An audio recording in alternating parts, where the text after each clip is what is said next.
Fala, boizinhos e boizinhas explicando aí. Meu nome é Breno Nelson e hoje vamos falar um pouquinho sobre mais um assunto de matemática, o famoso sistemas lineares. E o interessante sobre sistemas lineares é que ele é igual aos atrasados no Enem, caem todo ano. E justamente por ter essa importância, eu acho que é sempre bom a gente começar pensando o que diabo é isso. O que são sistemas lineares, né? E uma das definições mais antigas do livro, de todos os livros e coisas do tipo, é que sistema linear é todo conjunto de equações formado por o mesmo número de variáveis para o número de equações. Ou seja, se a gente tem duas equações, a primeira e a segunda, a gente vai ter duas variáveis, o x e o y. E sim, mais uma vez estamos falando de equações. E se você é daquele tipo de pessoa que dá logo um tremelique, dá logo um tique nervoso, que não lembra como fazer, fica suando frio e desiste, respira fundo, dá uma olhada primeiro no vídeo do Arturo, que a gente gravou lá atrás, que eu acho que esse vídeo está muito bem explicado e vai lhe dar uma boa base para resolver as equações mais simples, para que a gente possa começar a fazer o sistema de equações, certo? Então, de cara, o vídeo do Arturo é essencial para a gente poder entender esse vídeo. Beleza, mas antes de começar a resolver e entender essas coisas, vamos entender qual é a classificação. Existem vários tipos de sistemas lineares, né? O primeiro deles é o sistema possível e determinado. E o que é o sistema possível e determinado? É aquele que você vai gostar de encontrar. É aquele que a gente vai rezar para ser o da prova. Que é o que cai na maioria das provas. É aquele que só tem uma solução possível. Que depois que você olhou o sistema, você sabe que só tem um x e um y correspondente para aquele sistema. Um exemplo muito clássico, muito antigo, é justamente esse que eu botei na tela. Esse exemplo é claramente um sistema possível e determinado. Ou seja, depois que você fizer as contas, só vai existir um valor de x e um valor de y que transforme essas igualdades em algo verdadeiro. Em contrapartida, existe sempre o sistema possível e indeterminado, que é aquele que tem infinitas soluções. E eu sei, nessa hora já dá até o meme de Nazaré na sua cabeça.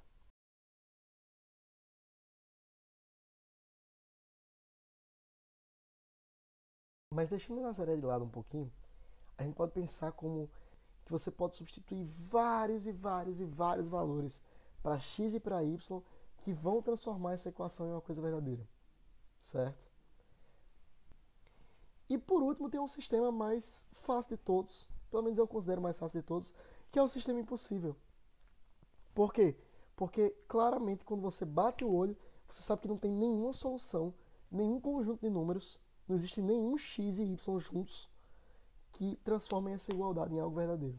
De cara, esse aqui é um clássico exemplo disso. E ok, eu falei toda essa classificação, falei os tipos de SPD, SPI, SI, mas como é que isso vai cair no Enem? Bem, sistema linear cai de dois jeitos, sempre. Você tem que saber identificar os sistemas possíveis determinados e você tem que saber resolvê-los. Aí eu lhe pergunto, o melhor jeito de identificar os sistemas possíveis determinados é qual?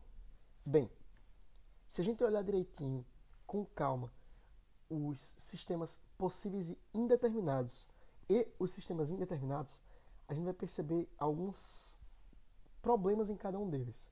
O primeiro é o mais claro, o número de equações tem que ser igual ao número de variáveis. Ok, isso é fácil de perceber.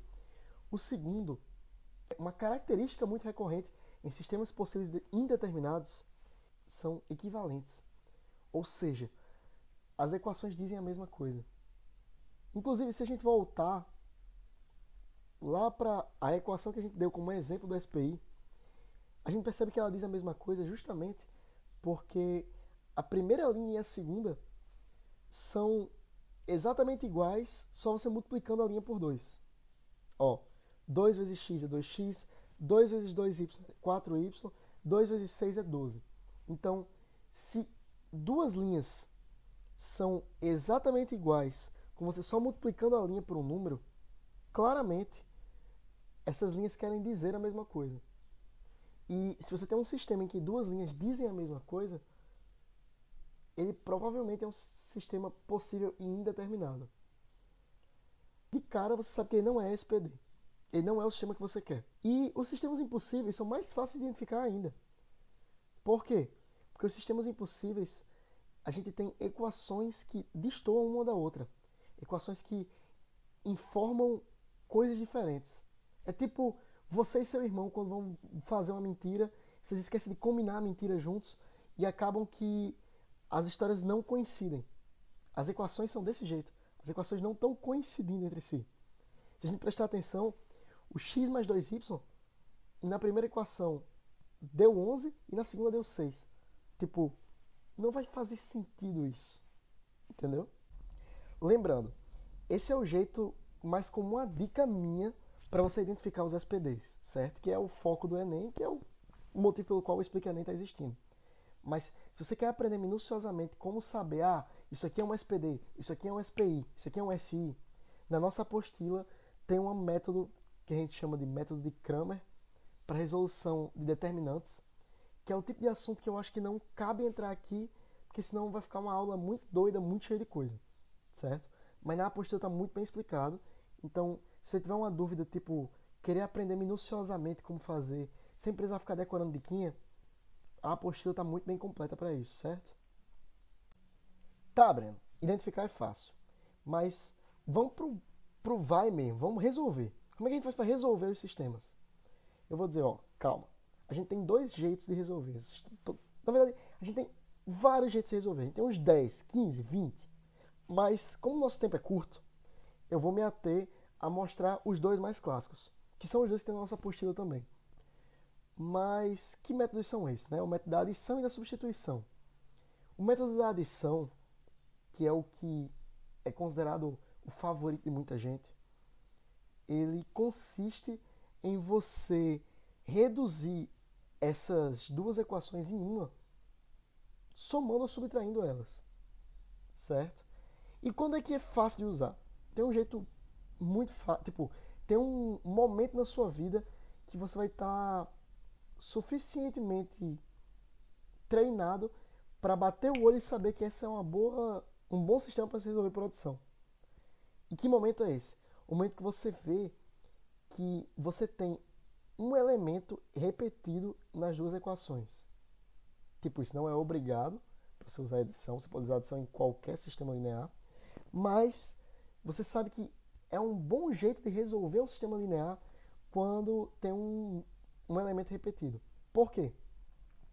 Porque se tem um elemento repetido, você literalmente só vai subtrair a primeira da segunda linha. Eu sei.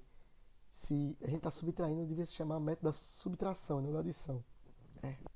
Não sei, matemáticos. Quando a gente subtrair a primeira da segunda linha, a gente vai fazer como?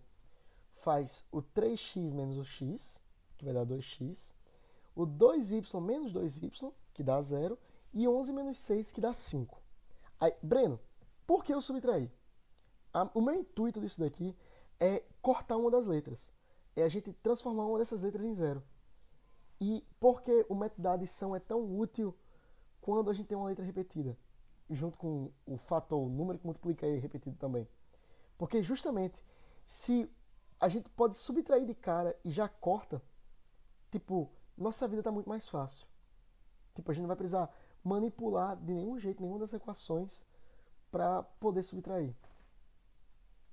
E beleza, conseguimos achar o 2x mais 0 igual a 5. Temos uma equação só com uma variável. E aqui eu volto a dizer, se você não sabe resolver essa equação com uma variável, volta para o vídeo do Arturo. Se você viu o vídeo do Arturo e manja, é só resolver isso daqui. 2x igual a 5. 2x igual a 5. Passo 2 dividindo, a gente tem 5 sobre 2 igual a x. X é igual a 2,5. Então, olha que legal.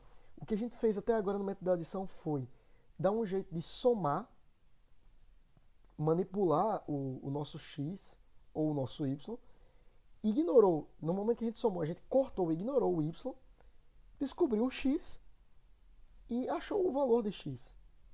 Depois de achar o valor de x, a sua vida fica muito mais fácil. Que a única coisa que você precisa fazer é substituir esse valor de x em qualquer uma das duas equações. Eu substituí na segunda porque eu quis. Você podia ter substituído na primeira também. E depois de substituir, você vai ter justamente a mesma coisa de agora a pouco. Você vai ter uma equação com uma variável só. Em uma equação com uma variável só, pelo vídeo de equações elementares lá atrás, a gente consegue resolver. Passando 2,5 para o outro lado, a gente vai ter 2y igual a 3,5. E passando o 2 dividindo, a gente tem que y é igual a 1,75. Percebe como foi fácil? A gente conseguiu resolver os valores de x e de y assim. Só precisou somar. No caso, subtrair.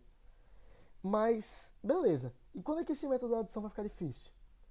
Quando a gente não tiver exatamente o mesmo número, o mesmo fator repetido nas duas equações.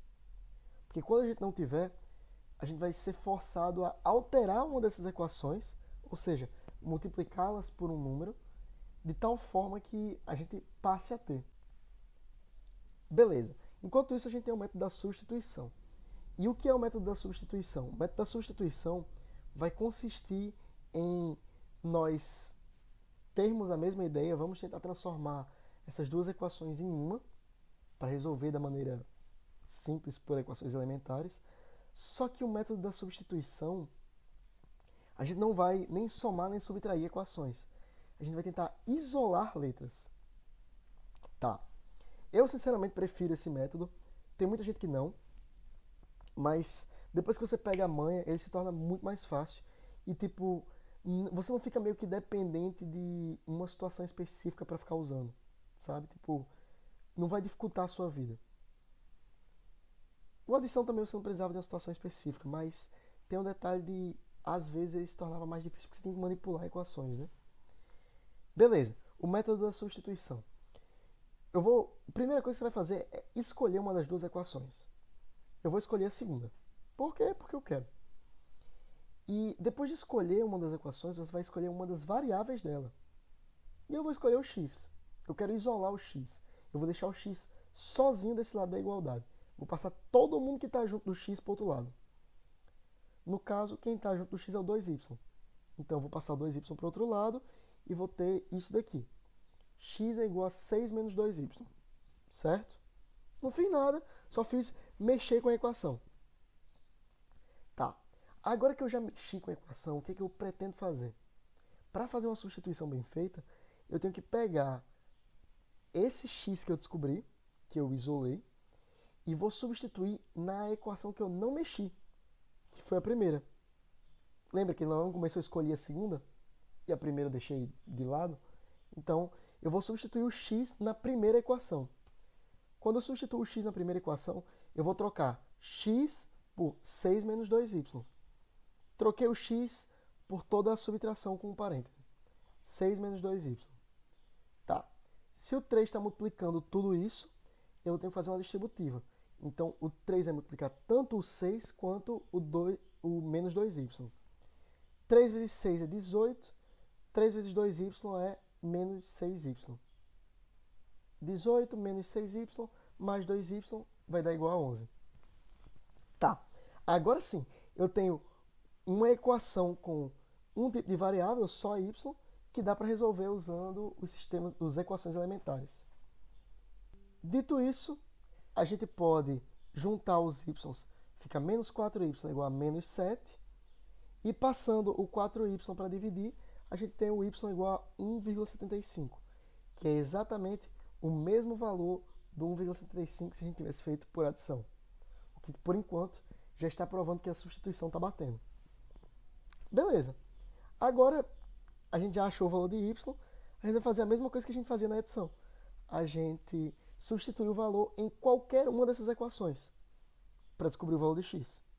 Vale lembrar, a gente só pode substituir em qualquer uma das que tenha x e y. Não adianta substituir y numa equação que não tenha x, porque a gente não vai achar x. Tá, eu vou escolher essa equação aqui, ó. Essa última equação. Substituindo 1,75 por y aqui, a gente vai ter 2 vezes 1,75, que é 3,5. Então a gente achou um x é igual a 6 menos 3,5. Se a gente resolver isso daqui, a gente vai ter o nosso x igual a 2,5, que é exatamente o mesmo x do método da adição. Ou seja, nossos valores bateram.